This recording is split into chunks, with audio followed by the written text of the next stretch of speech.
12 dreams for the Red Queen under crown of stone. 8 voracious beasts born from 8 restless nights. 4 nails piercing the flesh of the sinner. 1 prayer for the summoned, called by this song.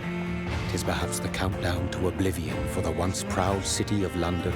'Tis perchance her inhabitants' last dance alone to face death and pestilence. Confronted by the eerie and unknown, mortals became desperate for answers. A flock's flight makes for an omen, the falling of a star a dire presage. Turning to priests for interpretation when there was no reason to be found. When religion failed, men turned to science. I saw them build such vain cities, crafting machines made for endless war. New questions flourished as old answers withered. What is darkness but lurking sun? What is wall but enslaved stone? What is glass but tortured sand? What is song but a call to arms? What is hate but jilted love? What is life but death pending?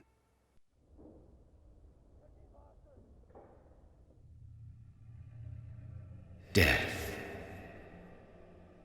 Since the apple was plucked from the sacred tree, mortality was believed to be God's punishment, a righteous snare to keep mankind from ascending to the stars. They were all so wrong. Death is not a wicked thing, nor some holy retribution. A true punishment would be to never know its sweet kiss. Awaken from the harshness and be born once more.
Thirsty. So thirsty.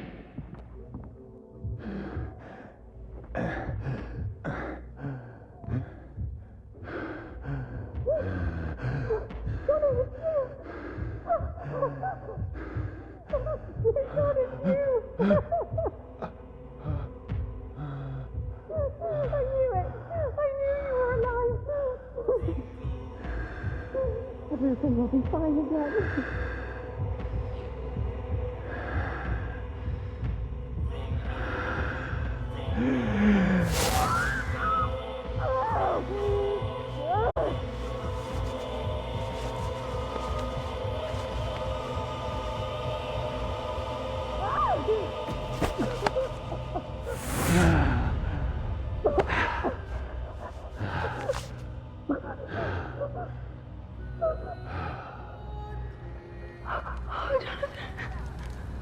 My sweet brother. What have you done? Mary! Oh, no! Mary!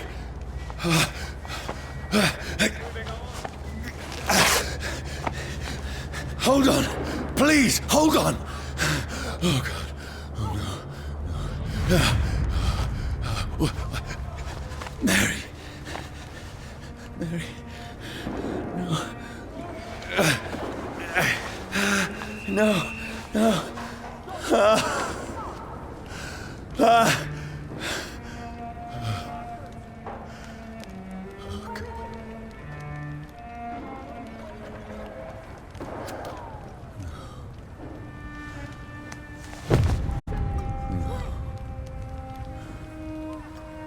What have I done?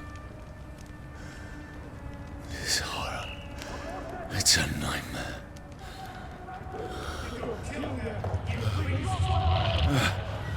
No!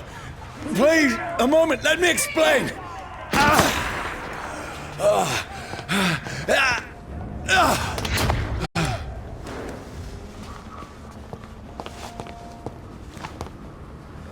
These patrols are after me. Luke, spotted! Watch No! out! No! Don't shoot! This is a nightmare. I need to get out of here.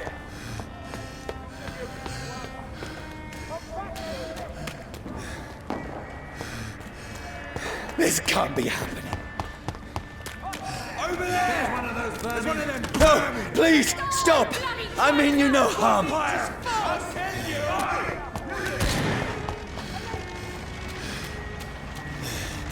What's going on?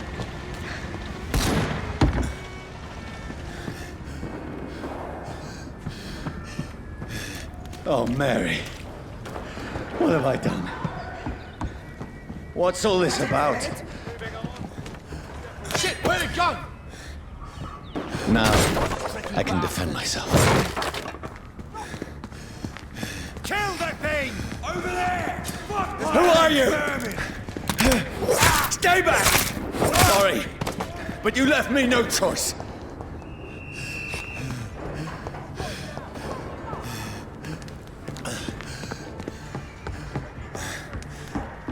Who are you? Stupid beast!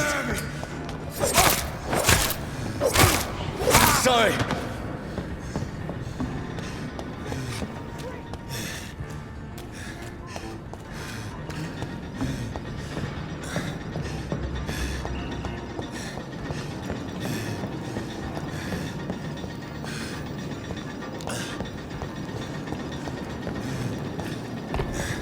Over there! There's one of them No, vermin! please, stop! Let's see how it likes. Who are you? What do you want?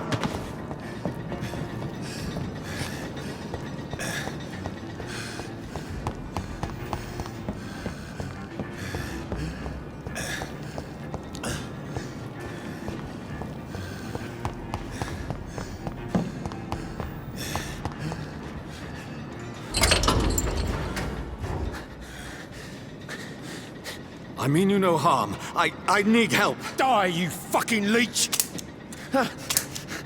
Please, listen to me. I can't make any sense of this. Shut up, beast! Who are you? What is this all about? What in God's name? That'll do the rest of the job. Just leave me.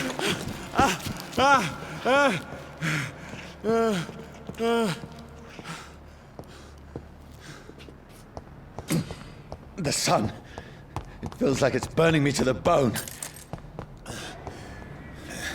I need to find somewhere to hide. Right now! Let me go!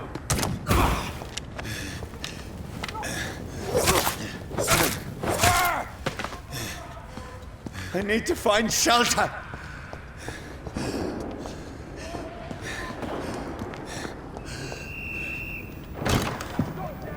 Is anybody there? What is this place?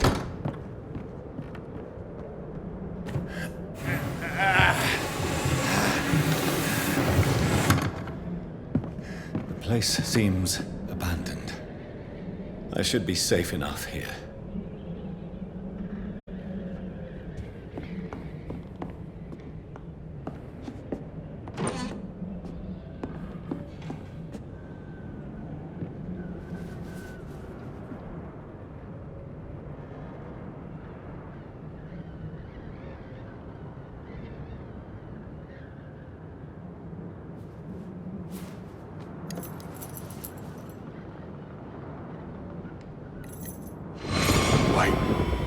This one's dressed up fancy. Let's run through his pockets. Picking the dead's pockets? Are you serious? I've still a rent to pay. He's got no more responsibilities. What's this? Gold watch. Beautiful it is. We fancy it and share the takings. I suppose we are undertakers. Now, give him an Eve.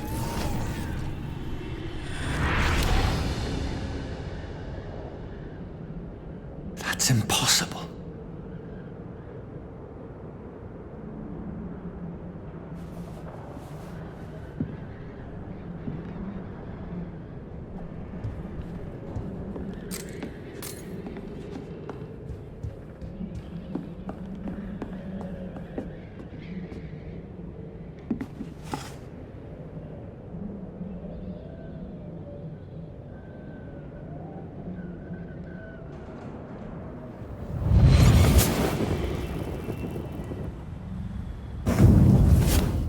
Brother, what have you done? Mary! Mary! Mary, I'm sorry. Whoever did this to us, I will find them.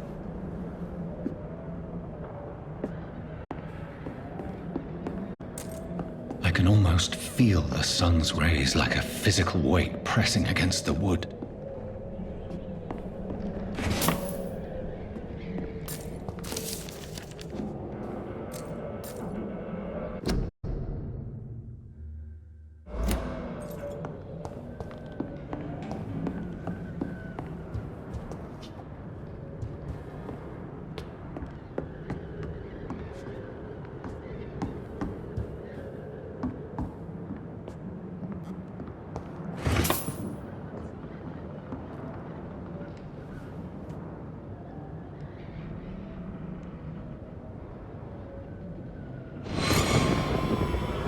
Dreams for the Red Queen that sleeps under crown of stone, that she might linger longer, her eyes as white as snow. Who goes there? A prayer summoned by warrior song. A child born from darkness must take scent of his power. Who's there? Are you referring to me?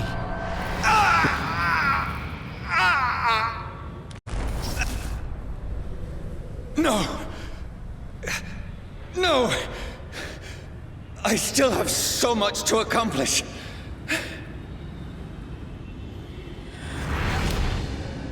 I still have so much left that needs doing.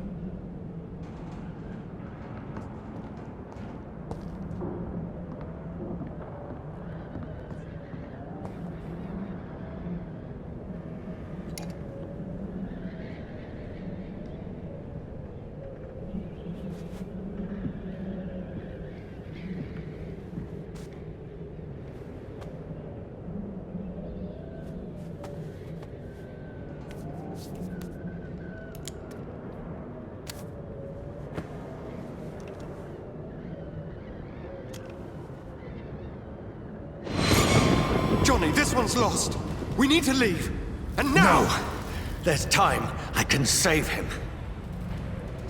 That's the enemy coming! The orders are to evacuate the hospital!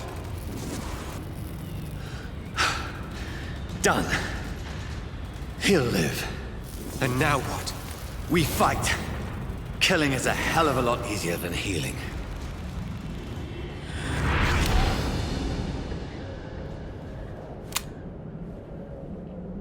No, it never got easy.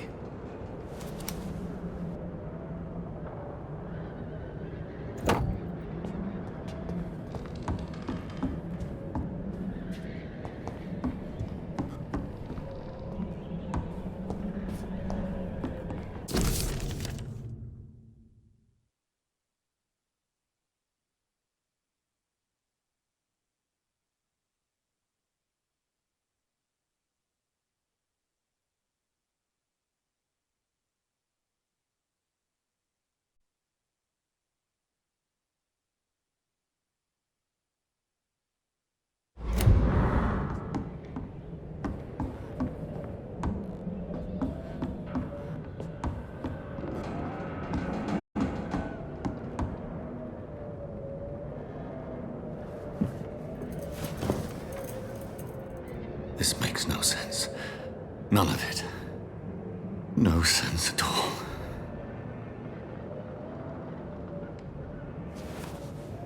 It's a nightmare. That's it.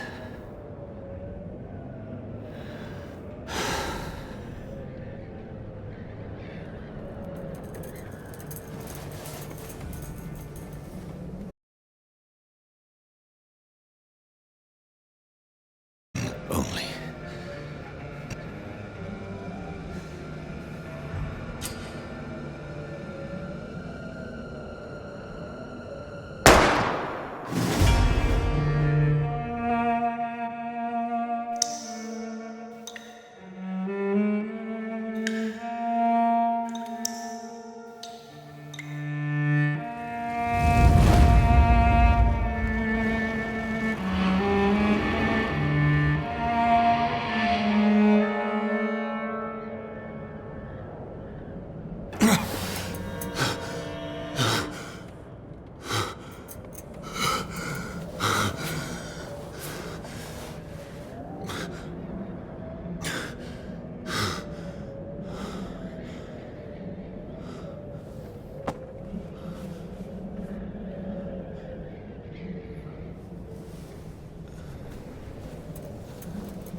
This is absolute madness. I've lost touch with the real. Madness it is, as mad as the moon, who takes blood in sunlight into a glowing reflection.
Voice in my head. If I'm not mad, then...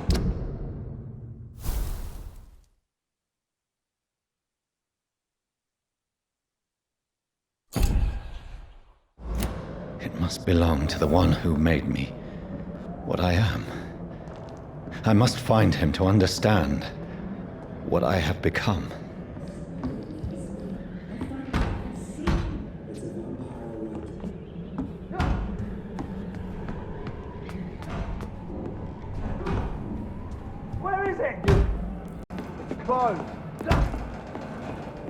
These people want me dead.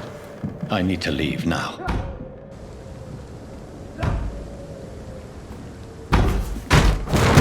Here's the leech. Here! Come on, you!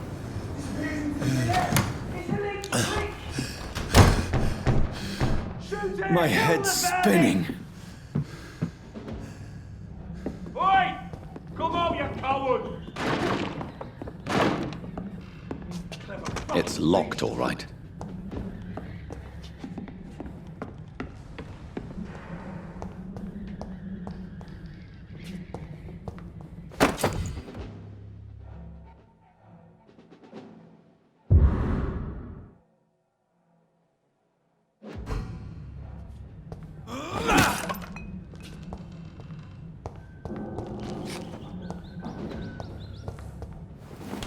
I'm still in Southwark. I must reach the West End. Go back home.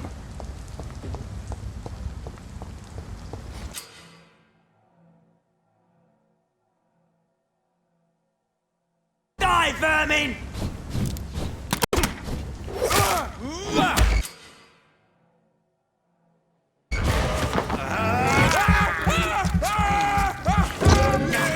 Strength. A strength I never knew I had.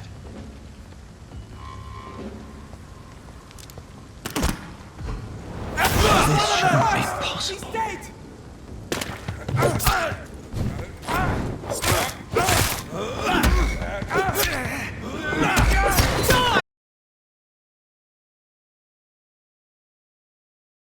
Every sinew, every fiber of my being is afire.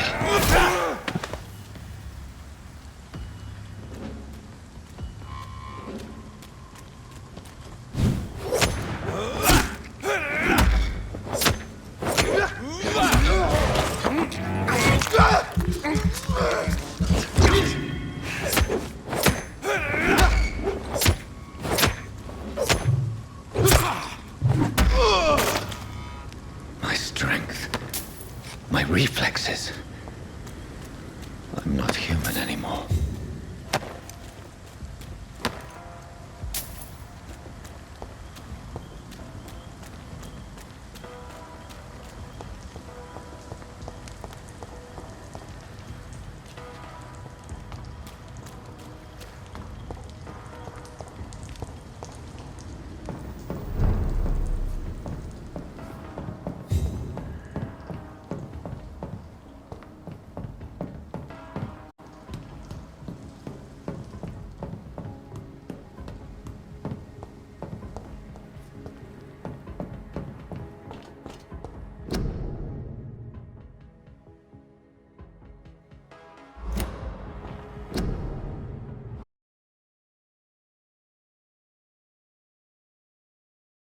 It's locked, all right.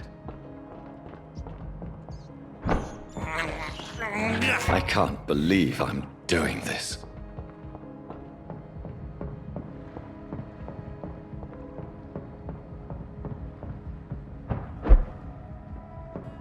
The dizziness from the jump.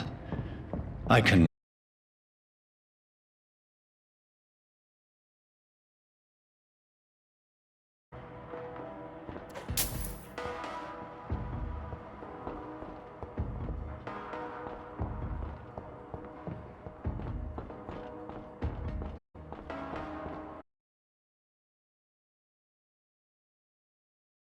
Despicable.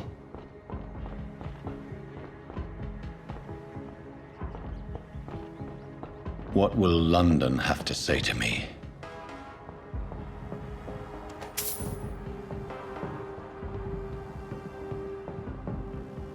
It's locked, all right. I've so many questions unanswered.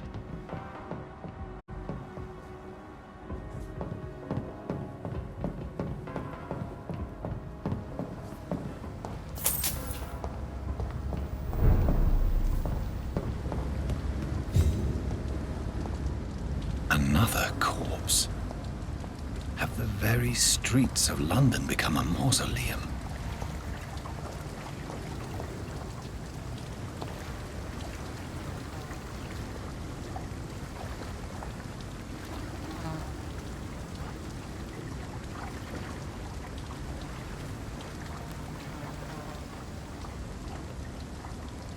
The man has been drained of all blood, but I can still smell the scent of it. I follow the scent's trail. Perhaps it will lead me to my assailant.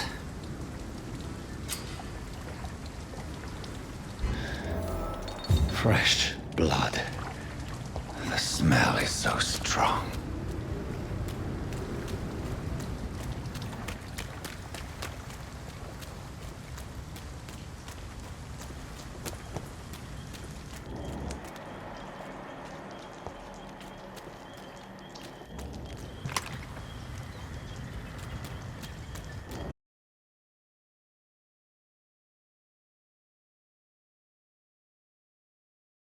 Slaughterhouse.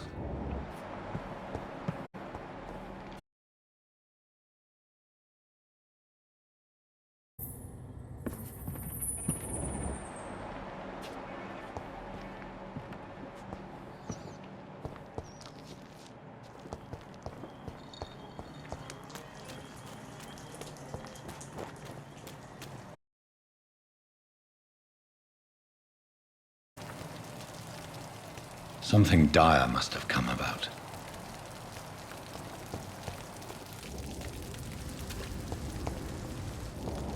Where has everyone gone?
At last, a little life. Welcome, sir, to the Turquoise Turtle. My God, sir, you look like Jonah's whale. Got you out of hell. Can I get you a drink? Grab a chair and get some rest. This is going to be another long night. Why is it going to be a long night? You must be new around here. Don't you know about the murders? Tell me more about these murders. Every morning for the last few weeks, bodies have been found. And those poor sods didn't die of flu. Do the police have any leads on a suspect? Even before the outbreak, coppers never came round here. We're on our own. People die in these parts all the time, and no one cares.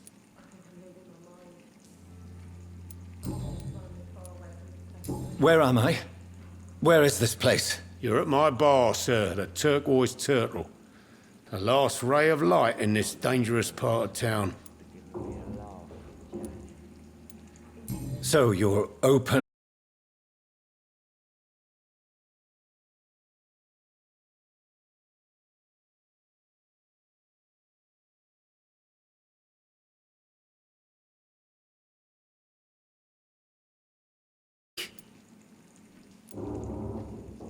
How long has he been here? He rented the room a few days ago and didn't say when he'd leave. Who is this man? What does he look like? Well, like a gentleman, I guess. Well-dressed, quite polite. A professor or something fancy like that. Always writing, reading notes. I need to meet this man. I have questions. Just climb the stairs and knock on the first door. I heard him open his window, so I guess he's still awake. And, sir... Yes? No funny business, you hear me? This is a respectable establishment. Are they stupid or something? I've never even been to India. Good evening, sir. I wondered if I could ask for your help. Wow, you look like you need a drink. Yes. I apologize for my outfit. It's been a long night. Been there, seen that. Don't worry, things can only get worse. What's going on around here? It's like everybody is hiding. You must be new here. Have you not heard about the murders? Everybody fears the return of the sewer dog. Who is this sewer dog? It's the local bogeyman. Convenient answer for every crime that happened for decades. You murdered someone, blame the sewer dog, eh? You make it sound like it's a fairy tale. People will always believe in monsters. It's easier than accepting their own darkness. We can all be monsters. Has anybody entered the bar recently? Can't say. Sorry. I spent the night making love to that gorgeous bottle, see? This is important, sir. Are you sure no one has come in here in the last few hours? I don't know and I don't care. This is a free country. People still have the right to come and go, don't they?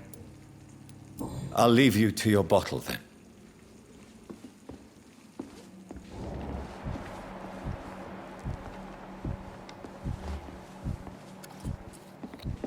Are they stupid or something?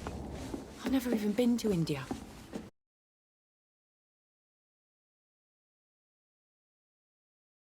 Speak with Tom then. He's more agreeable talking to strangers. I just want to talk. I didn't mean to scare you. I'm not afraid, sir. It's just I've other customers to take care of. I only see one customer. Oh. Well, yeah, of course. I mean, I best check on them. What is this place? This is Tom's bar, the Turquoise Turtle. I'm the barmaid here, Sabrina, if you want to know. Are you always open this late at night? No, it's only since the epidemic started. Tom thought that people may need a safe place to stay. You don't seem to have much business. Where is everybody? Well, most people are sleeping right now. And those that are awake tend to avoid going out. What with the murders and all. What's going on around here? Where is everyone? Too many dead, sir. First the epidemic, now all these terrible murders. What have you heard about the epidemic? There's a Spanish flu. Yeah, killed so many last summer. Thought we'd seen the last of it. Dozens dying every week. Are the authorities doing anything? Nothing. There are so many quarantine zones in London now. It's gotten really hard to travel across town. The murders. What can you say about them? Bodies found in the streets every morning. Drained of blood. It's just horrible. Some say the sewer dog is back. The sewer dog? What's that? No one knows. People have always disappeared around these parts. The ancients say it's the sewer dog coming out to feed. But now he's killing in the streets. I'll leave then. Thank you.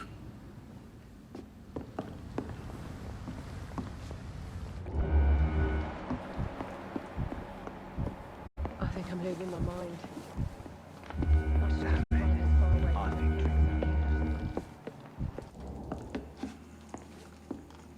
This is no place for you. Prewen has several patrols.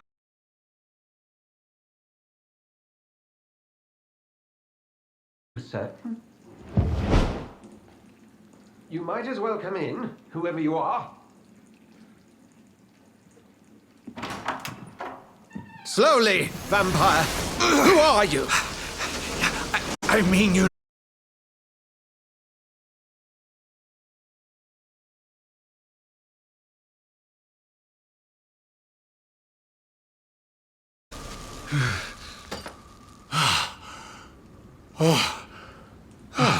Well, that's something I can do for you.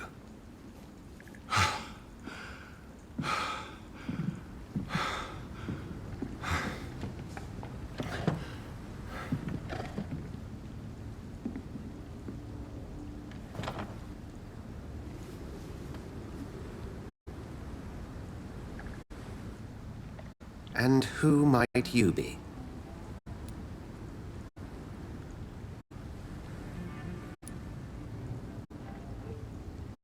Tell me, who are you? First, tell me what you want. Then I may tell you. That's none of your concern. Sir, you have entered my room in the middle of the night, pale as a corpse and shaking like a tree. So please, indulge me. Someone is molesting people. In fact, killing them. Biting them. The calling card of a vampire. Like you.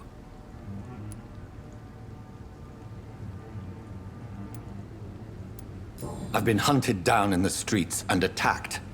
I'm a victim here, too. I believe you. Then if you are not a vampire, who or what are you?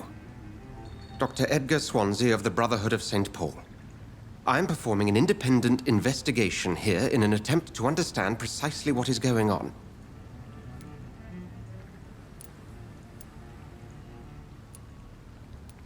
I heard another voice, that of a woman. Who were you talking to? Ridiculous. I've no idea what you're talking about. Something tells me not to trust you. Then the feeling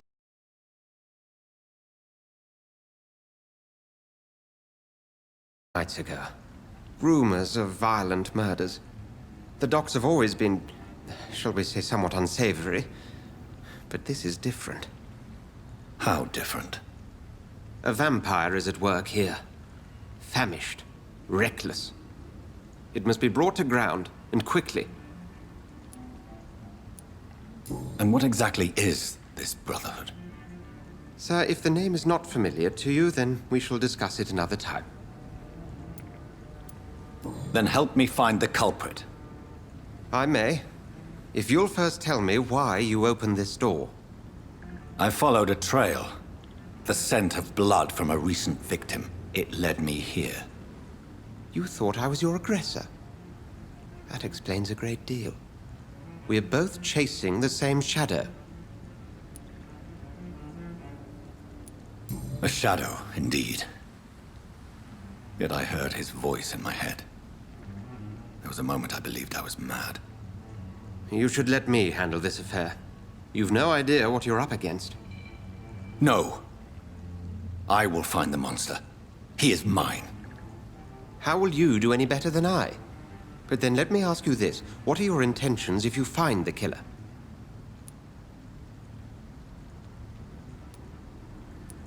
I don't know yet. Then I can only wish you good hunting. And pray we shall meet again.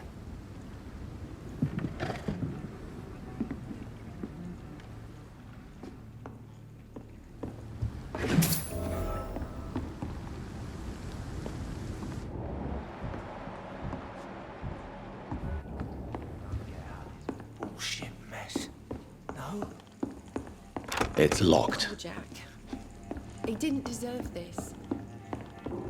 If Swansea is not my attacker, it means somebody else came here tonight. You cannot see me now. Someone must know something.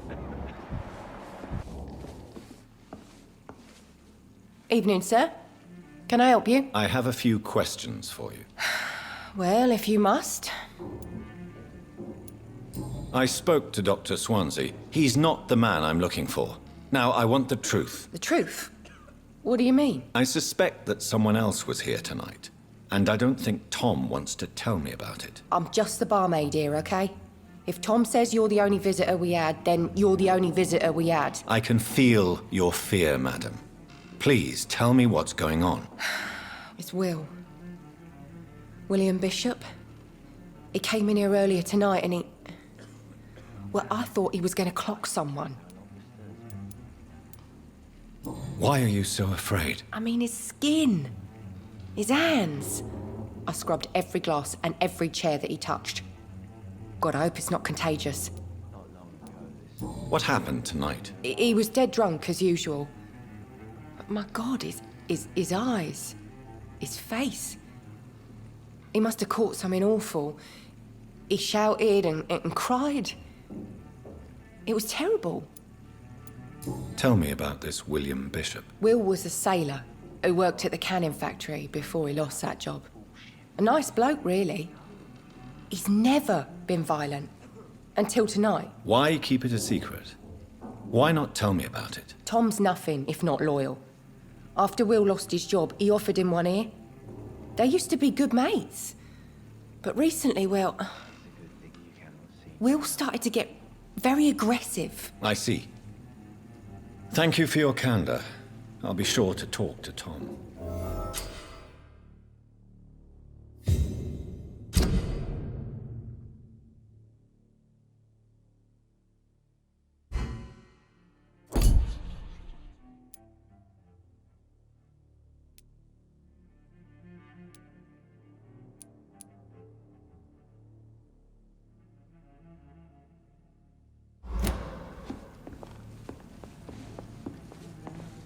Damn it.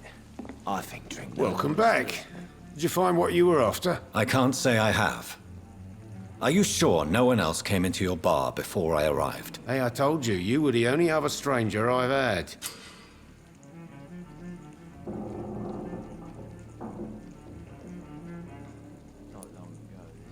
Tom, talk to me about the visit from your old friend, William. Yes, Will came by tonight, but he's not my friend anymore. Who is he? William? Just an old sailor who loves his gin too much. He worked for years at the canning factory before it closed. Is he dangerous? Yeah.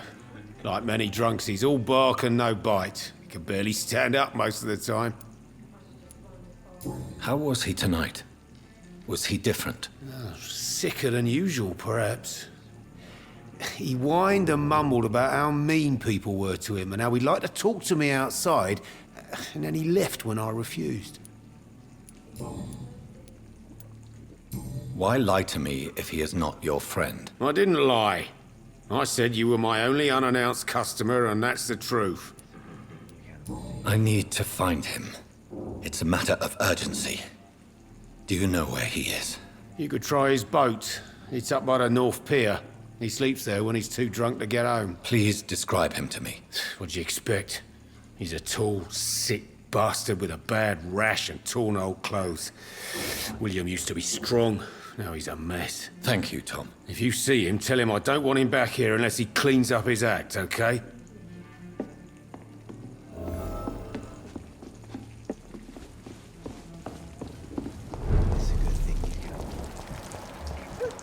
I will get to the bottom of this intrigue. What's been done to me, to this city.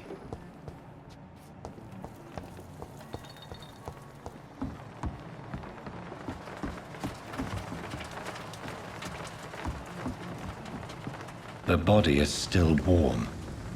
This man has just been drained of blood.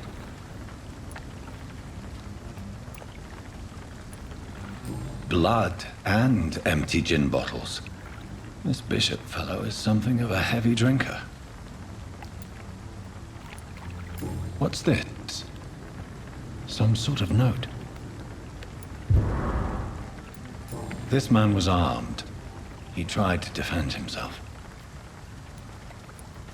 This corpse has been dried of its blood, just like the previous victim. There are blood splats on the other side of the canal. I must reach that barge.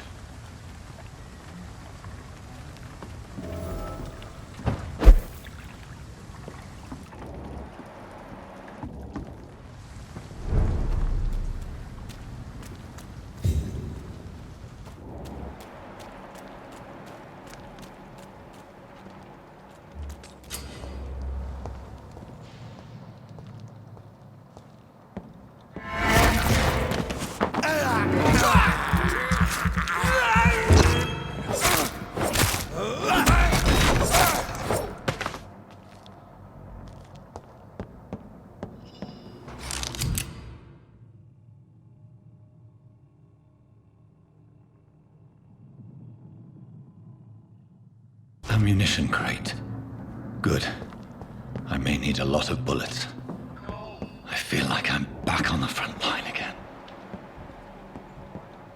Shut that foolish mouth of yours.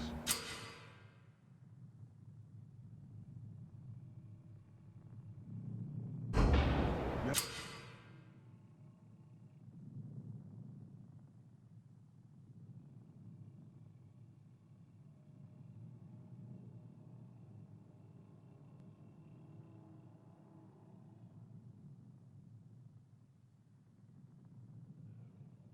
know McCullum to be wrong about anything. Right. No time I can remember. But I've only been part of the guard 3 weeks to the day. All the more reason to shut it, Mr. B. Watch out!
I like their screams when you burn them alive. It ain't humans! Right now!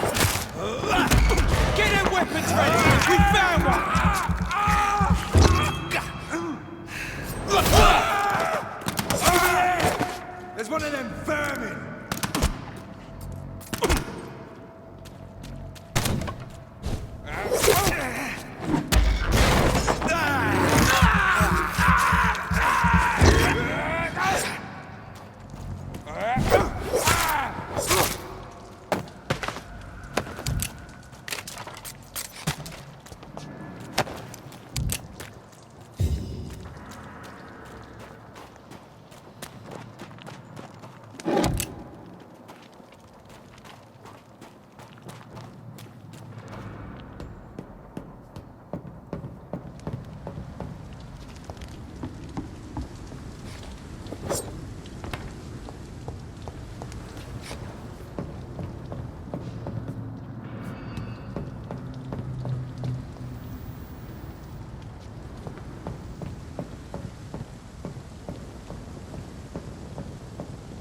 Over there!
Fresh blood. The whole building reeks of it. The scent is so strong it makes me dizzy.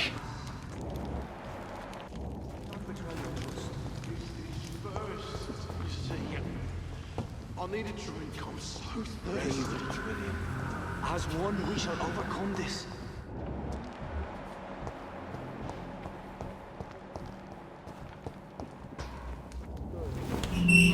This place reeks of bloodshed. Please stop. Just a sip, I promise. This creature is bedeviled. I must put it down.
William, please. William was an honorable man. I could have saved him. Mr. Hampton, are you in there? I knew him well, another lost soul, a kindred spirit. Sir, listen to the sound of my voice. I'm a doctor. You're suffering from shock. I must return to my flock. They'll stray without me.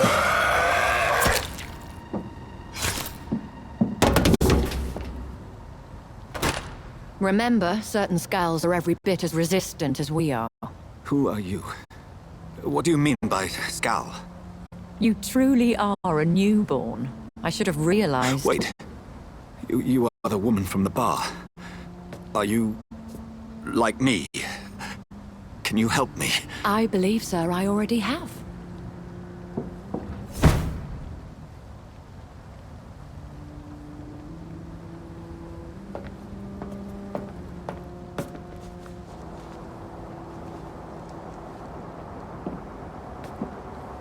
By George and the Saints, you've solved the mystery of these terrible murders. Patience, good fellows, I've come to offer help. Just give me a moment to secure my boat. We can leave this awful place. William was not the evil man they claimed. He was just taken by the thirst. He needed his drink. This man requires medical attention. We'll see he gets to the nearest hospital. No, please, I must tend to my fold. My flock needs me. There, sir. Go with the good Dr. Swansea. He's resourceful, and I'm sure he'll take good care of you. You'd best come as well. The sun is soon to rise, and you'll need a place to rest. I just need a moment. If I can learn something about what has happened to William, I'll be a step closer to understanding what happened to me.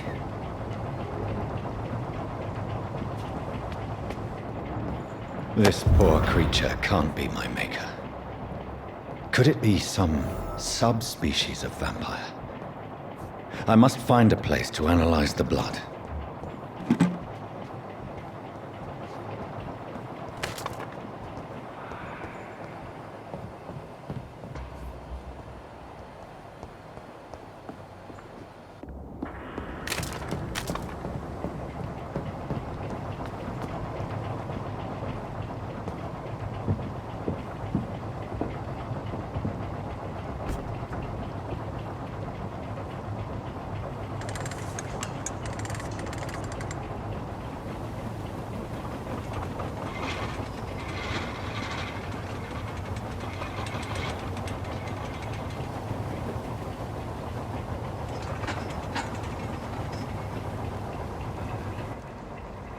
Where are we headed? We're on our way to the Pembroke Hospital. It's just across the canal. They'll have a bed for poor Mr. Hampton. William was... what manner of creature was he? Predator, prey, villain, and victim. Who can say? The important thing is that he's been stopped. Duly noted. And the woman? Who is she? What woman? Oh, don't play me for a fool. You used me to locate that skull. You must know who she is. And I thought you a gentleman. You shouldn't talk about a lady behind her back, but I will tell you she values her privacy. Were London as peaceful as she appears from the middle of the canal? If only that were the reality of the situation. To be honest, I've always tried to avoid this part of town. Pembroke Hospital is the last bastion between the rest of London and the epidemic. The flu has decimated the East End and the war still rages. Welcome to the front lines of a plague. This is where you work, Dr. Swansea? I am the administrator of Pembroke Hospital. I thought you were here in service of your mysterious order, the Brotherhood of... Of St. Paul's Stole, yes. But first and foremost, I'm a man of science. A physician, like yourself, Dr. Reed. How do you know who I am? No need for modesty. You are Dr. Jonathan Reed, a surgeon of some caliber and renown, if I'm not mistaken. You are correct, sir. I knew it! I had my suspicions. But when you took the blood sample from the corpse of poor William, I was certain. Dr. Reed. Marvelous. Have we met? I attended 3 of your seminars before the war. I have the utmost admiration for your research. And what a turn of fate. England's most esteemed blood specialist returns to London a vampire. That word, again, from a so-called man of science. I understand. Traditionally, the role of science is to refute myth, but when myth walks among us, the Brotherhood of St. Paul has dedicated its purpose to their study. There's so much for you to learn. Of that, you are right. Well, then let me be blunt. Join my staff at Pembroke Hospital.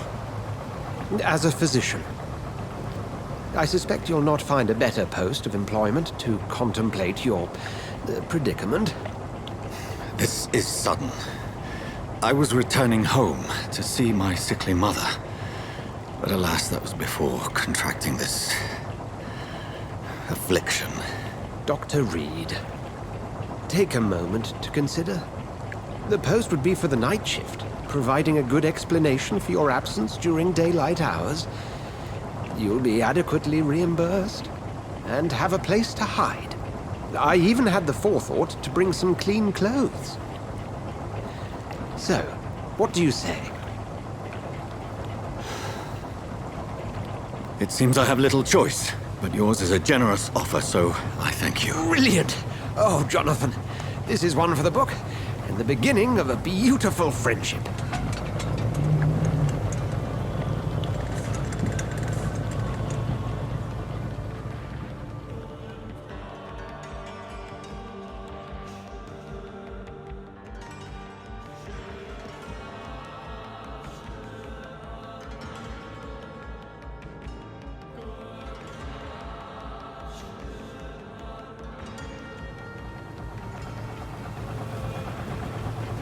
Dr. Swansea, thank goodness. I was beginning to be concerned.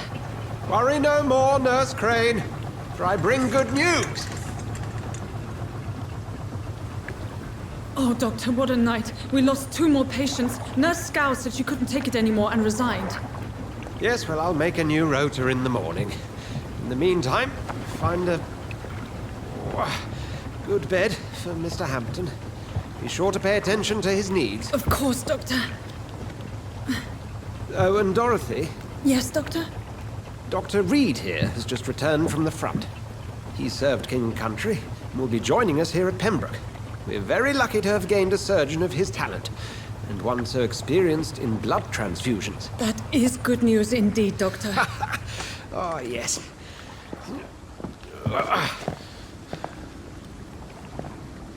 Here at Pembroke, it's not what we have, but what we haven't. It's only thanks to Nurse Crane and the staff that our ship doesn't sink. If you have any questions, just ask her. Duly noted. Thank you. Your assistance is required, Dr. Swansea, immediately. Welcome aboard, Jonathan. We'll catch up after my rounds. Coming, Nurse Crane. I'm coming.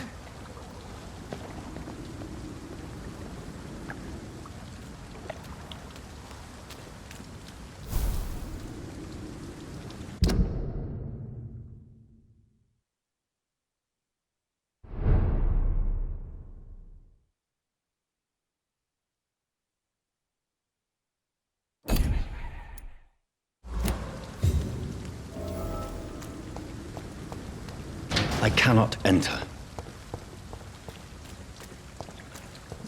Come on, you bastard! You can do better than that! Nah! It's my turn!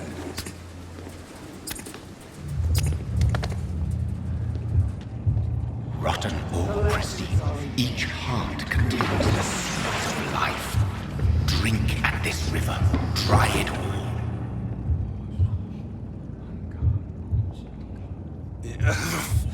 Oh, come on, you bastard! I won't bite. Sir, please. You've lost too much blood. Calm yourself. You think I didn't notice? Stop your staring and get me to an hospital, you arse! Insulting a good Samaritan. Not exactly the way to get rescued. All right, sorry. I am in pain here. Me guts are spilling out onto the street and you're yabbering on. Yes. That's a very nasty wound you've got there. Take my word, I am a doctor. Dr. Jonathan Reed. Name's Clay Cox. I'd appreciate you helping me to a better place, Doc. Follow me, Mr. Cox. Let me assist you to that better place.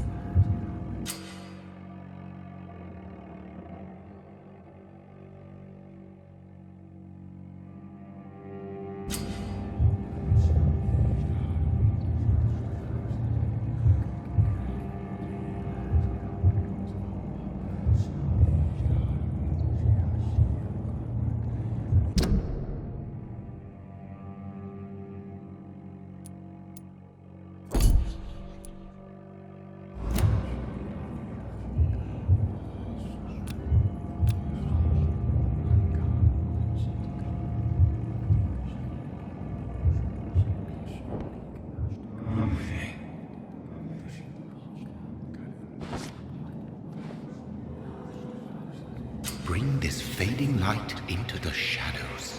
Dance with him the dance of life and death.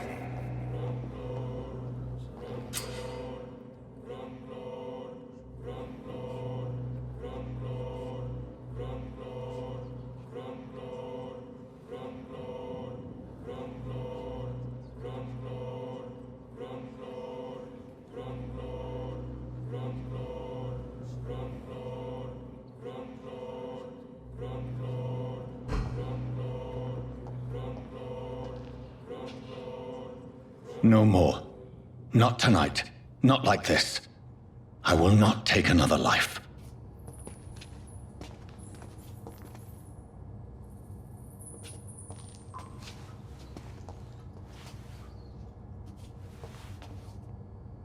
What?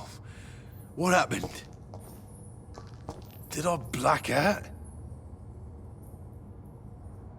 Whoa, I feel giddy. Did I black out?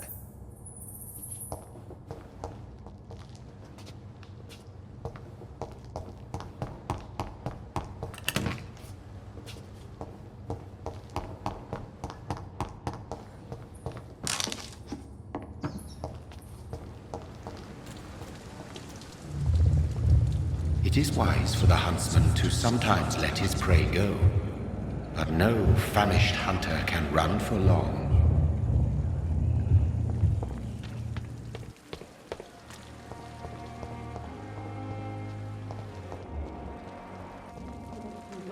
Hurry up.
Scowl voices in the garden.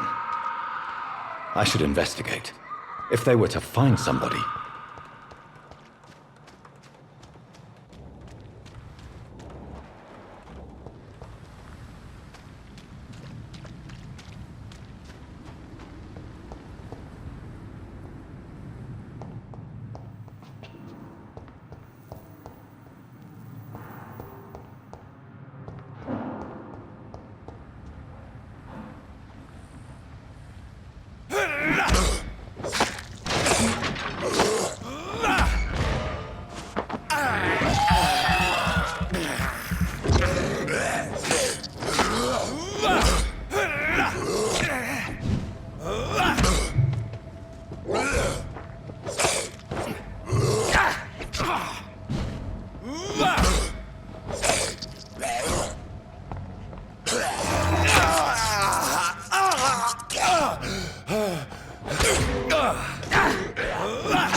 It's locked, all right.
Doctor, where have you been?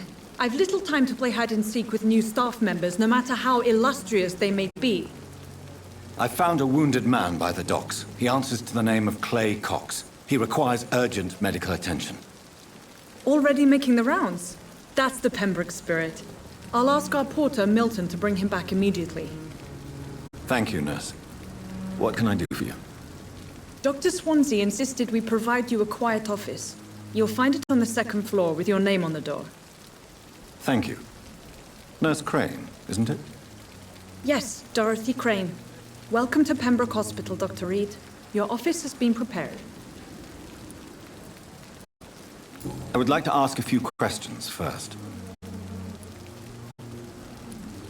What kind of man is Dr. Swansea?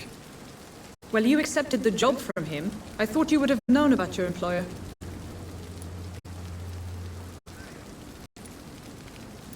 Apologies, I've only just met him the once. This is sudden. I've only just returned to England. Dr. Swansea is a brilliant surgeon and the most compassionate physician. It's right to assume Dr. Swansea knows far more about me than I do about him. You'll get to know him soon enough, and better than me. The administrator has better things to do than mix with us. And Mr. Hampton, the patient we brought in, how does he fare? I gave him a sedative to help him sleep. Poor thing was in quite a state of shock. If you could point me in the direction of my room again, nurse. Second floor of the hospital, left after the stairs. It's the last vacant office at the end of the corridor. Thank you, Nurse Crane.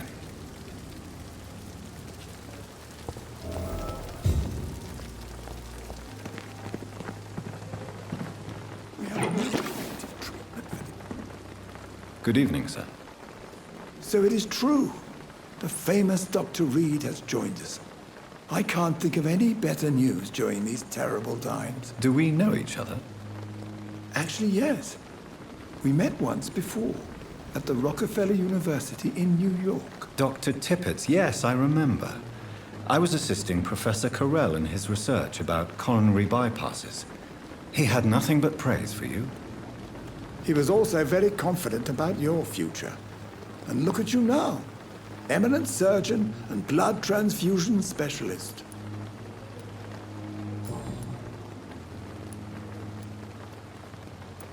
What is the Pembroke Hospital situation? And please, speak freely. This hospital is not exactly the best of London. I'm sure you are used to working in a better environment.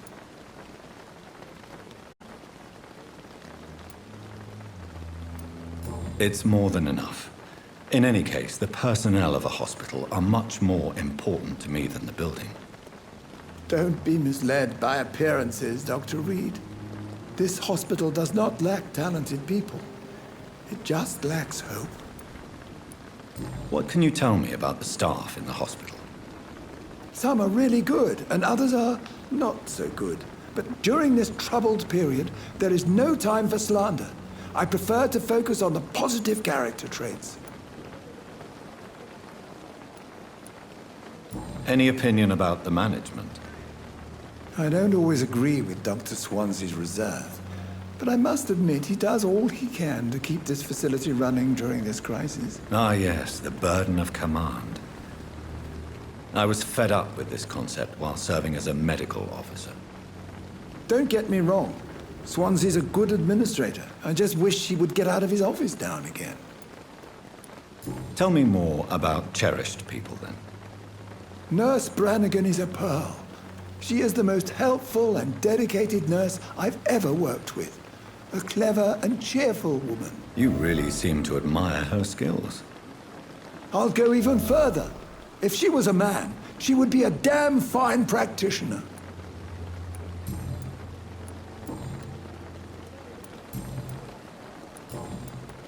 Goodbye, Dr. Tippett.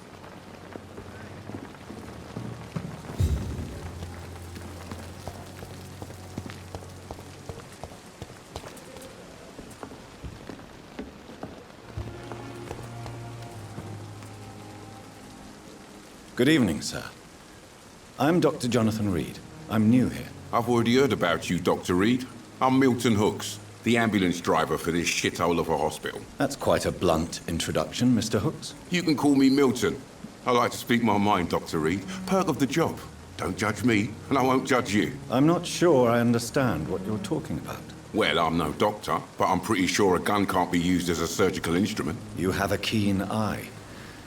I learned to shoot during the war, and have carried one ever since.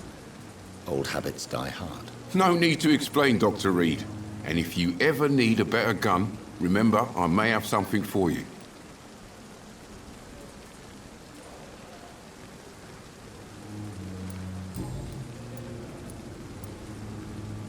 How is the situation around here? You want to hear the situation is all right? It's fucking awful. We lack everything, and it's getting worse every day. So what do you do exactly in this hospital? Apart from smuggling guns, I mean. I've been an ambulance driver since... too long, I guess. I bring sick people here night and day. It's a dirty job, but I get it done. Most of the time.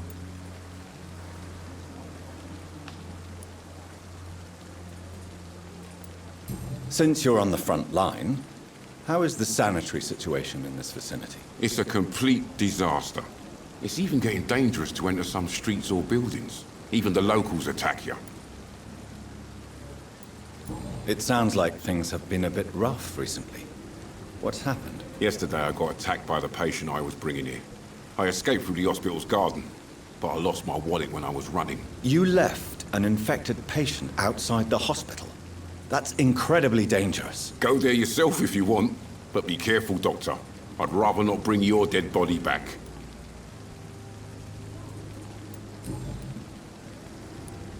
Are you really smuggling weapons through the hospital? And why not? I've already been attacked by patients, you know. And by gang members willing to steal my money. But you're not defending yourself. You're selling guns to civilians. You keep people alive your own way, Doctor. I offer them another way to protect their health.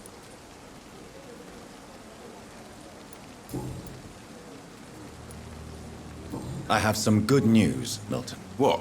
The epidemic's over? I retrieved your wallet. With all the money and a certain picture. Well, yeah, Pippa Hawkins is my girl. So what? Is it the difference of skin colour that bothers you? Not at all, Milton. Good. Please, take this money anyway. To remind you to keep your mouth shut. Not everybody is as broad-minded as you, Dr. Reed.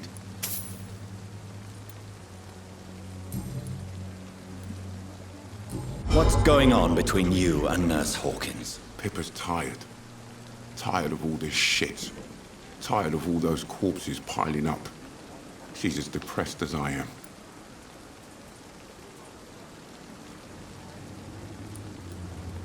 During the war, I witnessed a few couples just like you come together in difficult circumstances. It can be very damaging. Maybe you're right. But we support each other. And that's all that matters. You do realize you could both get fired. Hospital staff are not meant to have intimate relationships with one another. Come on, Dr. Reed. Do you know how many rules are broken in this hospital every day just to keep it running? There's nothing wrong with what we're doing.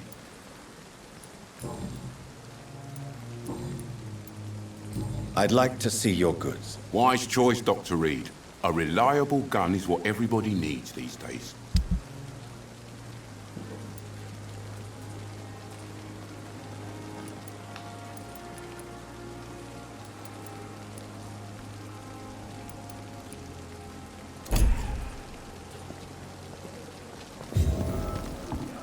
And I thought last summer's epidemic was difficult.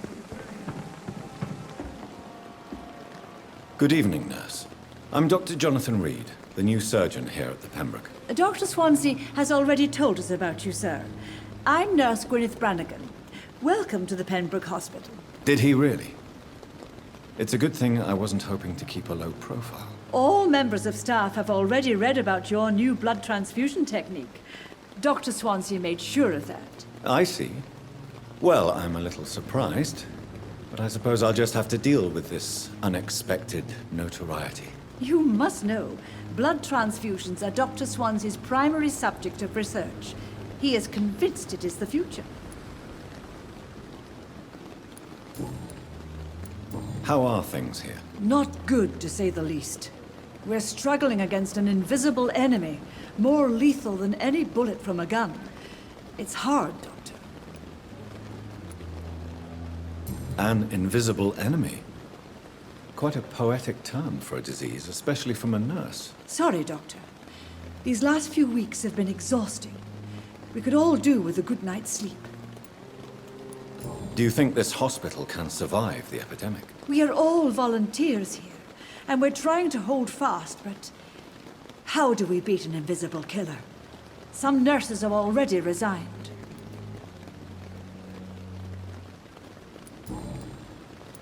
I'm not familiar with all the staff yet.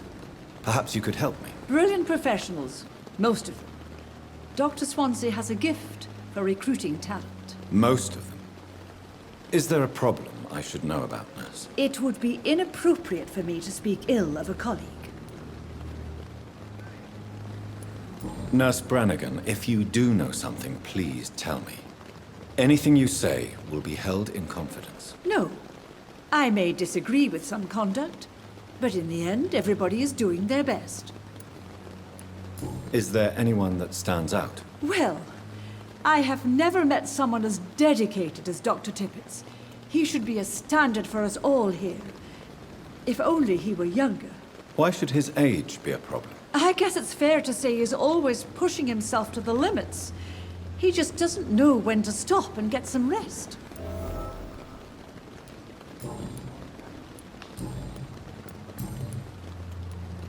Why does Dr. Tippett claim you're the main reason he keeps working, despite his fatigue? If it wasn't for him, I probably would have left the Pembroke years ago.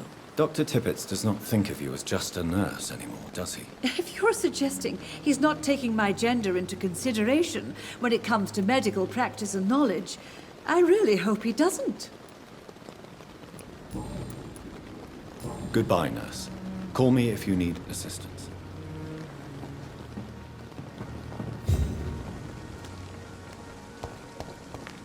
Dr. Swansea is right.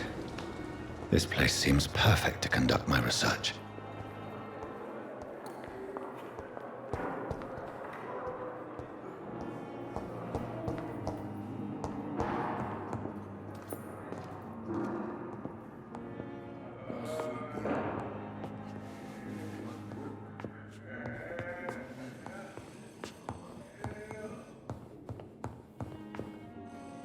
What can I do for you, Doctor? Thank you, Nurse Crane. I will not let you down, my boy. Good evening, madam. Evening, sir. Can I help you? It's my son who needs you, sir. I'm Dr. Jonathan Reed. How can I help your son? I'm Beatrice Goswick, mother of Mortimer Goswick. Could you check on him, please, Dr. Reed? I've heard much of your talents as a physician. What can you tell me about yourself, Mrs. Goswick? Not much to say. Just take care of my Mortimer and I'll cover all the expenses. That's all that matters. Are you really that rich? Most of the patients here are of a more humble origin, if I may say so. Yes, thanks to my husband. May he rest in peace. I can cover any needed medical expenses. May I ask if you have an occupation, Mrs. Goswick? I'm a teacher by profession. I teach young women who are more ambitious about their futures than their families. What do you think of your reception here? Any complaints? I have had the uttermost reservations about this hospital since we arrived. But we had no other choice, considering the state of emergency. Is there something in particular that's bothering you? Some of the staff were not especially welcoming. I suspect they're not accustomed to dealing with patients of such social standing. Tell me more about your arrival at the Pembroke Hospital. What gave you such a bad first impression? The ambulance driver was quite rude, for a start. And that nurse, Miss Hawkins, seems to have quite a dubious attitude. What do you mean? She managed to secure a bed for my son despite the epidemic. It was a relief, but it wasn't cheap. She charged you for a bed? Yes, and I paid without question, considering the urgency of the situation. I share your concern, Mrs. Goswick. Be sure that I'll talk to the people involved. I don't expect compensation, Dr. Reed. But I'm aware such behavior would not be tolerated in other hospitals.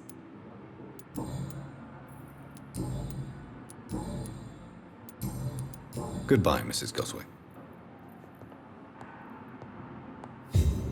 Good evening. I'm Dr. Reed. Can I help at all? No. Really?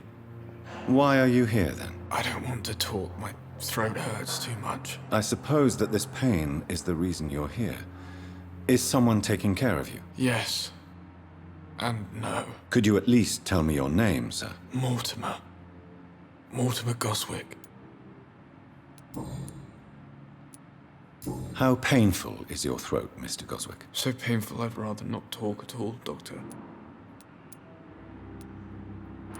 I'm sure you realize a doctor and his patient have to communicate, sir.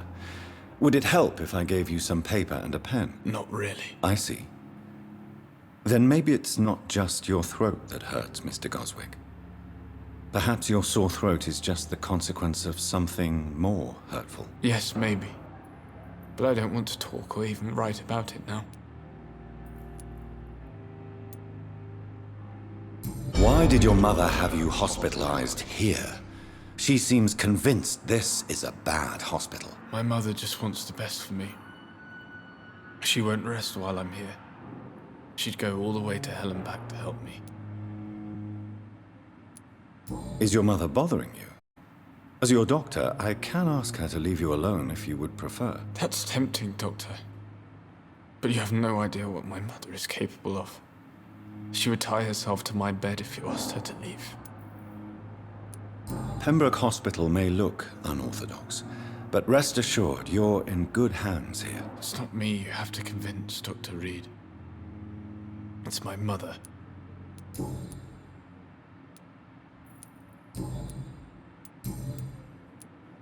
Tell me about yourself, Mr. Goswick. I don't want to talk, Doctor. I have to go now, sir. But don't hesitate to contact me if you need any help. Good evening, sir. Doctor.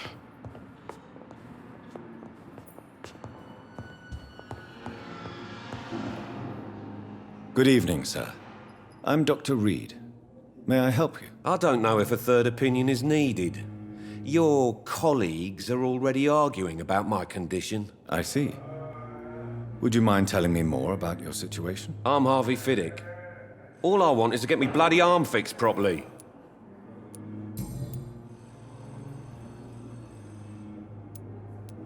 Tell me about yourself, Mr. Fiddick. I'm just a regular guy waiting to get his arm fixed, so I can return to work and to my family. I was more curious about what you were doing before being hospitalized. I'm a carpenter, and a good one too. But that means I need both arms to feed my family, Dr. Reed. Are you satisfied with your treatment here? Well, it's clear that I've chosen a bad time to be injured. Forgive my bluntness, but you seem overwhelmed by cases of the flu. I won't lie to you about it. I'm afraid we are. Are you sure you don't want to operate yourself, Dr. Reed? I have the feeling you're very capable, and your colleagues seem to think so too. In other circumstances, you would be right. But for now, I don't think I can take on the responsibility. My apologies. Tell me about the doctors who are arguing about your case. Strickland and Aykroyd. They both want the best for me, but there's a lot of pride there.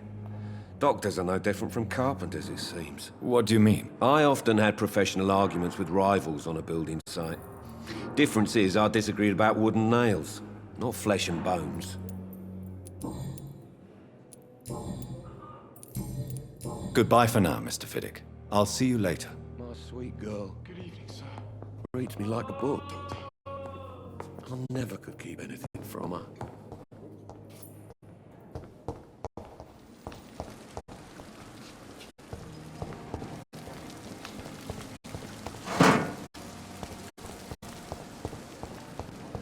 I will not let you down, my boy. Good evening, Doctor. I believe we're going to be working together. Dr. Reed. Dr. Swansea informed us of your arrival, but I could not dare to believe we'd have such good fortune. Such an honor, sir. Thank you. And you are? I am Thoreau Strickland, Dr. Thoreau Strickland. I'm a great admirer of your work, Dr. Reed. Please, could you tell me something about yourself? I'm a great admirer of your work concerning blood transfusion, Dr. Reed. I run my own experiments. I'm convinced it's the future. I based my technique on my mentor's research. He helped me perfect my method.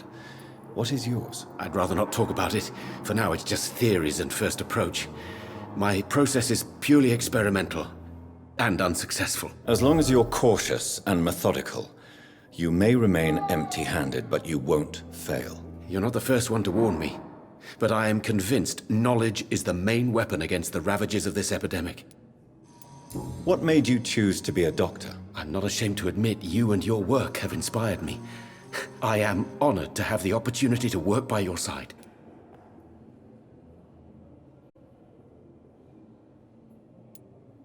It's always a pleasure to share scientific and medical knowledge with someone eager to learn. I'll be glad to help you if I can. This epidemic may be the century's most terrible disaster, but I'm convinced that we, as doctors, are the only ones able to defeat it. What can you tell me about the Pembroke? Well, it has always been an honor to work with Dr. Swansea. But with your arrival, I can't think of a better opportunity to learn about blood transfusion. You seem quite optimistic. It's a rare and precious attitude in these difficult times. I'm convinced that this epidemic is a test of endurance and dedication for us men of science. Questions remain about our capacity to resolve the situation. True. Last summer, during the first wave of the epidemic, I used to joke with Milton about the extra work. We're not smiling now. Do you need help with anything in particular? Well, yes, maybe. I'm waiting for a batch of products I ordered for my personal research, yet my supplier seems to have vanished. Do you want me to play the errand boy for you? Oh no, Dr. Reed. But if you went personally to his shop, what with your reputation and all, he wouldn't dare to refuse the products I need. I see. Well, give me the address, for I may pass by if I have time.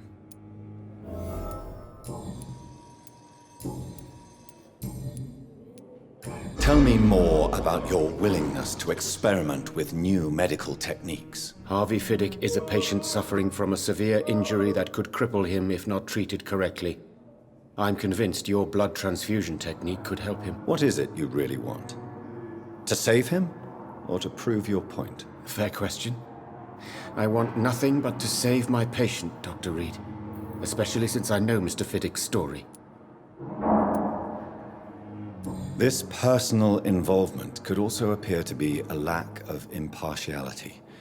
You must know that a good surgeon must remain neutral. I agree. But that does not excuse Dr. Ackroyd's behavior, a man who did not even take time to converse with his patient. Do you think keeping his distance was a mistake? All I know is that I'm taking care of human beings with desires, hopes, and fears. Not some biological machine comprised of blood, bones, and flesh. Tell me Mr. Fiddick's story. Our first diagnosis was compromised because Mr. Fiddick lied to us about the real origin of his injury. He first claimed it was an accident. But why would he hide such crucial information from us? Because he is a proud father, ashamed of putting his children at risk because of his own negligence.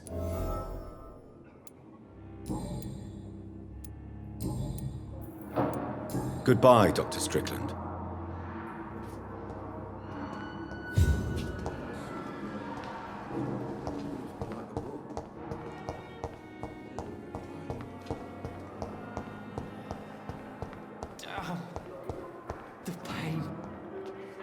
Good evening, nurse. Good evening, Doctor. I don't think we've been introduced yet. My name is Pippa Hawkins. And I'm Dr. Jonathan Reed.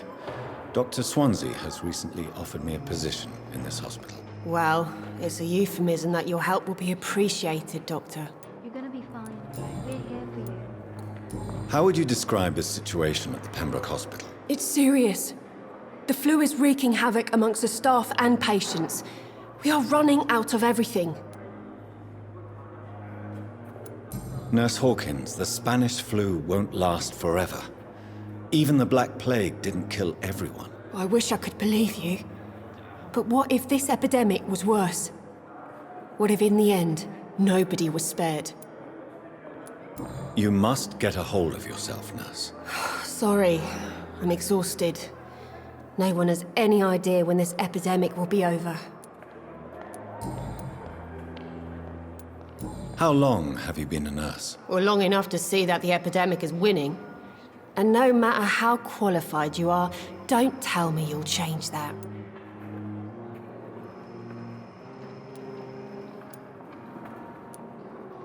You're right. When dealing with such a terrible disease, one must remain humble. But that doesn't mean we shouldn't try our best. Sorry, Doctor. I don't want to sound bitter, but I'm just too tired to give a pep talk like Nurse Brannigan. How is the Pembroke staff coping with the epidemic? Well, not well. Milton, the ambulance driver, is even more grumpy than usual, especially concerning doctors. Why does Milton dislike doctors? I don't know. Just ask him. But be warned, Milton is not the chatty type. Why is Milton grumpy on a daily basis? Is it just an act? Milton's not the kind of man who's bothered about a bad reputation, whether he deserved it or not.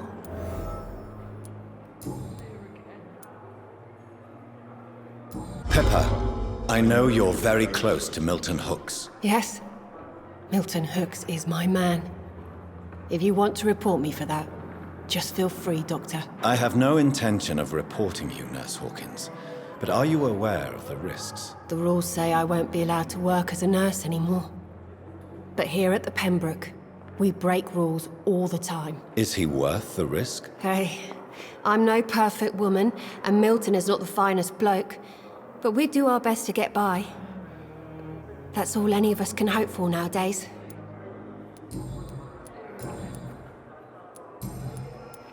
Goodbye, Nurse Hawkins.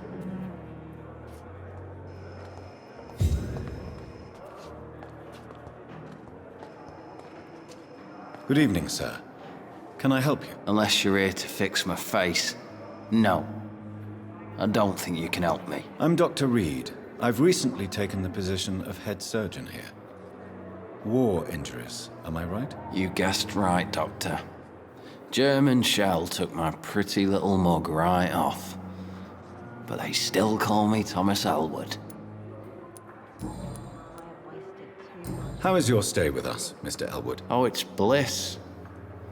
I just escaped death in the trenches to be surrounded again by the moans of the dying. Can I ask you precisely why you're a patient here? It's the pain, sir. The drugs don't work. It just hurts under the scars, if you get my drift. Who is treating you? Is someone in particular looking after your case? Nobody since the old and tired doctor spoke to me. Started to think I was forgotten about. Wouldn't blame you. You don't seem worried by that. My face hurts so much more when I smile or cry. I've learned it's easier not to speak. But be assured I'm smiling inside. Can I do anything for your pain? Nurses gave me a bunch of pills. No effect. Told you. It's like the flames are under my skin, burning away.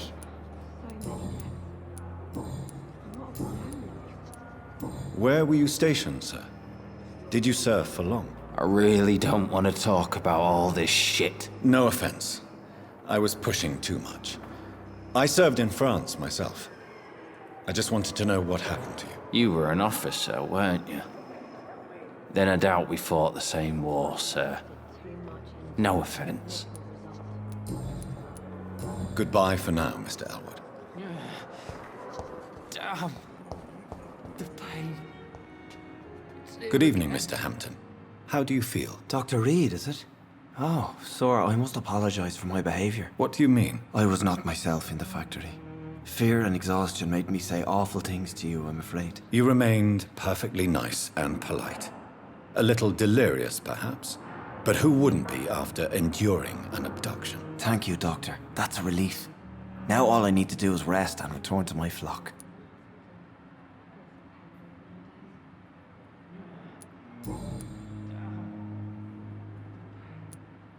How did you end up in William Bishop's den? I had received alarming news about his recent behavior. I went to his place and he refused to let me go. Why did he abduct you? William was an alcoholic. His addiction suddenly changed to blood. I don't know why. Just like a patient I met here. This Miss Hawcroft.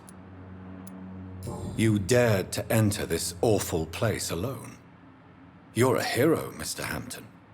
Or a fool. I'm just a man trying to help his friends, Dr. Reed. William Bishop was a conflicted soul, searching for light. Do you know Tom Watts, the bartender from the Turtle? I met him before I found you in the canning factory. Tom? Yes, of course. Always the helping hand, good old Tom. Without men like him, corruption and despair would have wiped out the East End long ago. People are still in despair. How could it be otherwise? The authorities have left us all to rot in this contagious nightmare. No drugs, no advice, nothing. It's a damn shame. Who should I avoid in this part of town, then? Any particularly evil figures? Not really. Most men and women are just doing their best. And it's not my habit to speak ill of people I know, Doctor. What is the general situation in the East End docks? The situation has always been tough, with a lot of tensions between the gangs and the dockers' trade union. The wet boot boys are very nervous since they lost their leader. Who leads the gang now? Since Clay Cox went missing, it's his wife Edwina who runs the show, with the assistance of her minion, Booth Digby. Has the gang been threatening you? Ah, no. I've had this nickname for so long, you know, the sad saint of the East End. No one dares to bug a saint, not even criminals.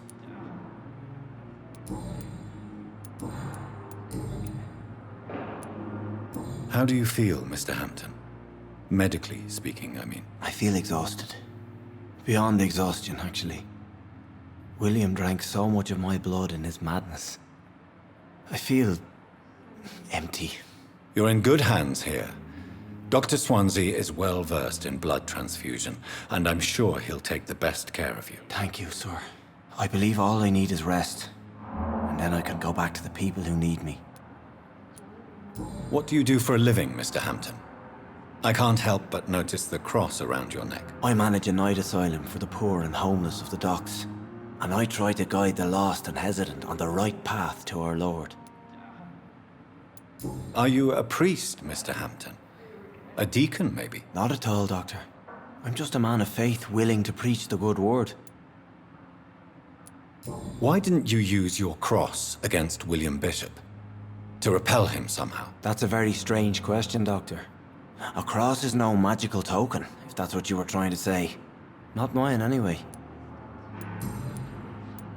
Have you made friends since you arrived? Not really, but I recognize Miss Harriet Jones. I knew her when she lived by the docks. That poor woman had such a miserable life. You never came to see her here at Pembroke? Receiving visits when sick can be an important part of the healing process, you know. We're not just bodies. You're preaching to the converted now, Doctor. To be truly honest, I thought she was dead. She left the docks many months ago.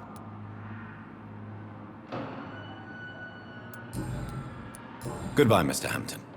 We'll talk again later.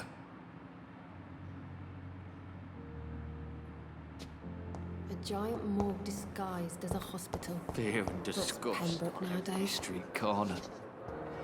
The daily routine.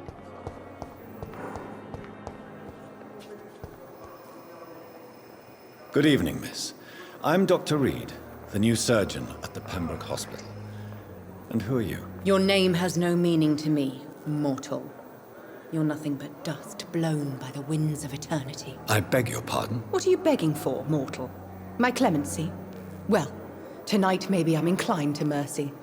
You'll never forget the night you met Thelma Howcroft. You keep calling me mortal. Why is that? And if I'm mortal, what are you? Well, Dr. Reed, if you must know, I'm a vampire.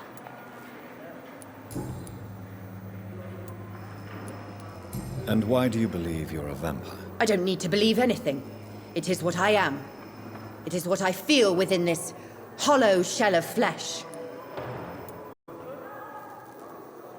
Please, describe to me how you feel. What is it like to be a vampire? I can hear my body crumble from the inside as my flesh cracks and fades. I sense the last pulse of pustulant blood within my drying veins. I need new blood. I see. Have you ever heard of Cotard syndrome, Miss Howcroft? Never. It's a mental illness discovered by a French neurologist named Jules Cotard. The affected patients are delusional. They believe that they are putrefying, that they are dead, a ghost or a ghoul, or in your case, a vampire. Delusional, you say? Oh, sad and petty mortal. You can't even begin to understand the concept of immortality. And you think it is I who am delusional. I'm assuming you must be a patient here. Am I right, Miss Howcroft? It's only a cover. To hide from my enemies. I can leave whenever I want. As a woman, a spirit, fog, or bat. Who are these enemies you mentioned? Can you describe them? I cannot say for sure. But I sense their eyes on me from nearby. I feel them watching me every time I visit the garden near the morgue. The staff here are not your enemy. They're here to help you, to care for you. I'm not speaking of the doctors in white. I'm speaking of the men and women who hunt me. For I am a vampire! I see. Don't worry. These people will not find you here. I'll personally make sure they leave you alone. Thank you, mortal. But do not interfere with them, for you are no match for those that hunt me.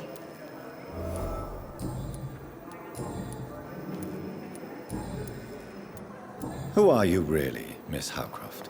I mean, apart from being a vampire. Is that not enough for you, puny mortal? What do you require? Proof of my powers? I'm curious to know who you were before becoming a vampire. It was such a long time ago, I don't remember. Centuries of unholy life can have strange effects on one's minds, you see? I'll leave you, Mistress of the Dark, to your nocturnal activities.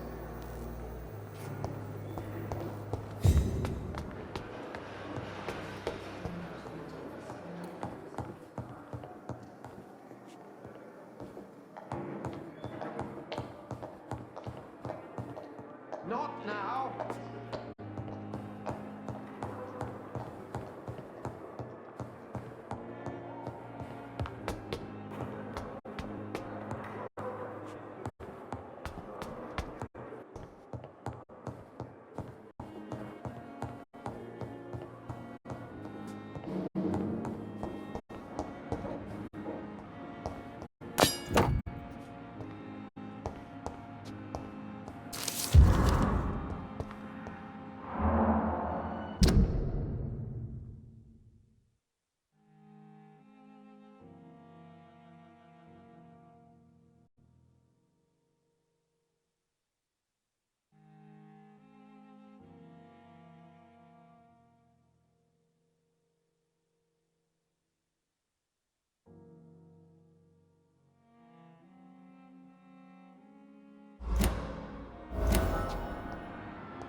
I cannot enter.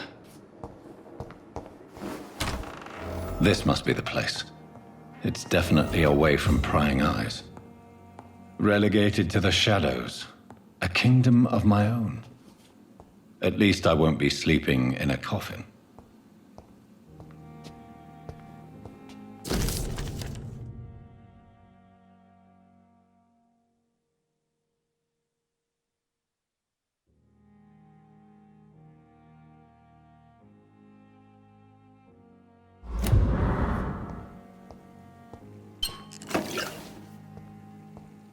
The flower's dying. It needs water.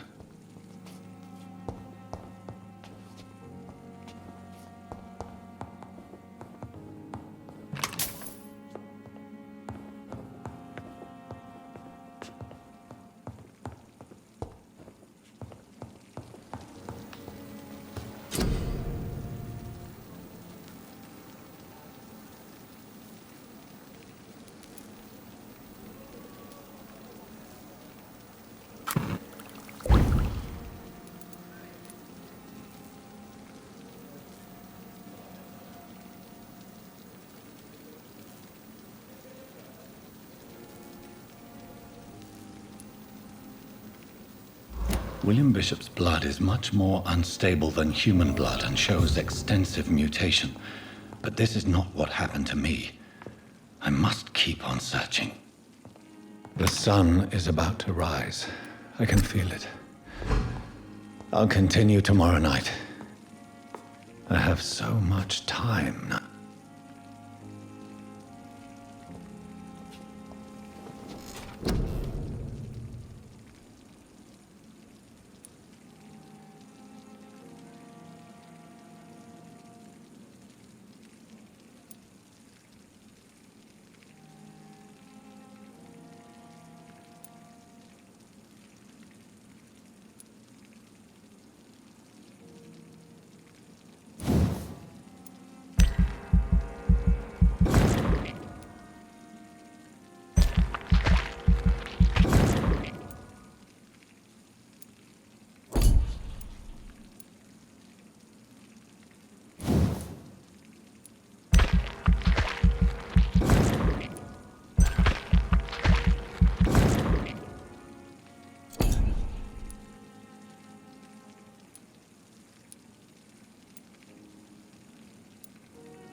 If I'm to stay here until my research is complete, I'd better learn to hide my true nature from the mortals. But what about my thirst for blood?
I don't have all night.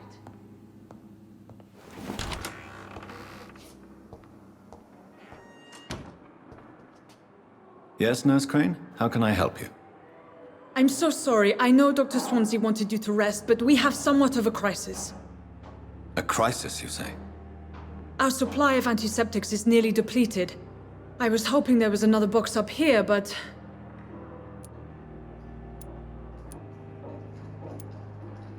What type of hospital are you running?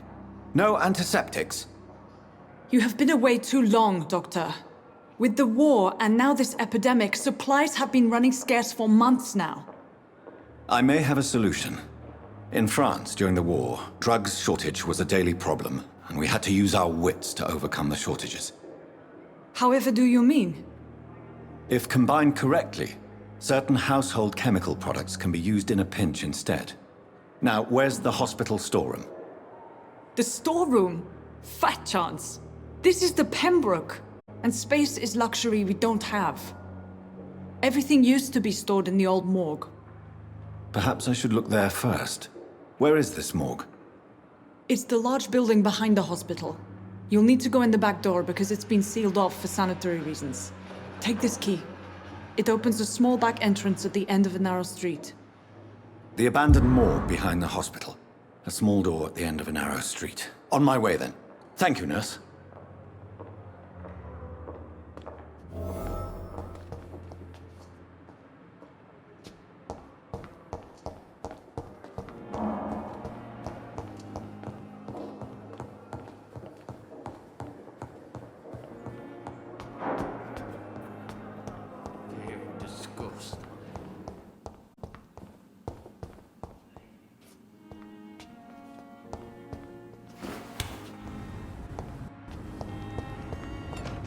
It's locked.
It's locked, all right.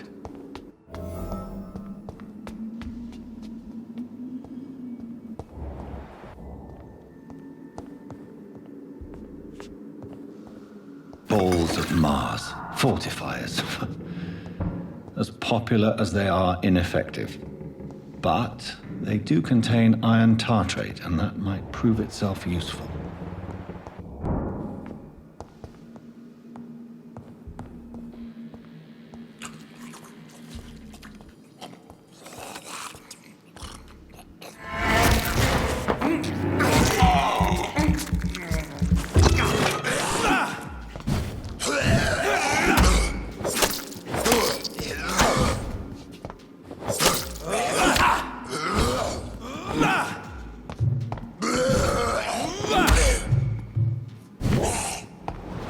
Behavior is similar to the infected William Bishop.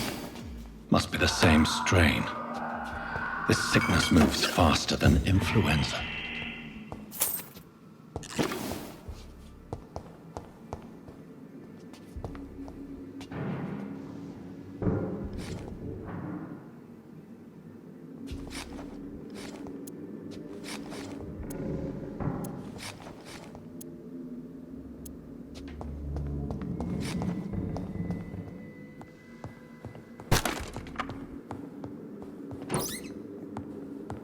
This key will surely grant me access to the basement.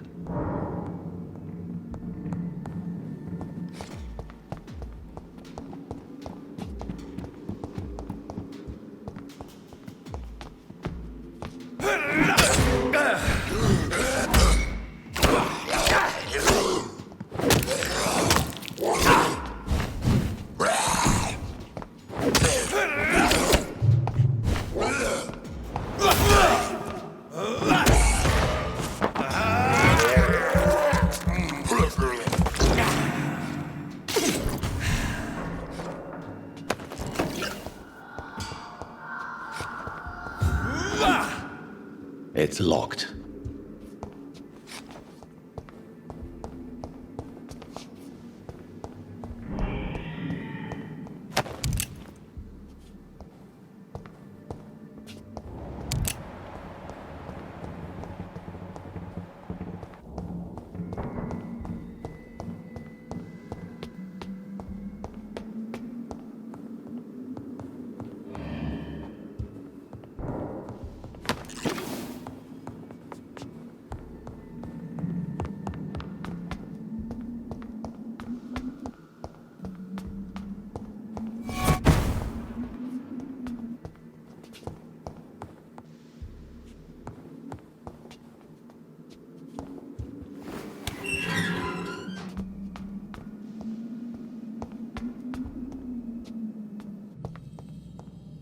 These scowls feed from corpses and the husks of animals. They're not after me.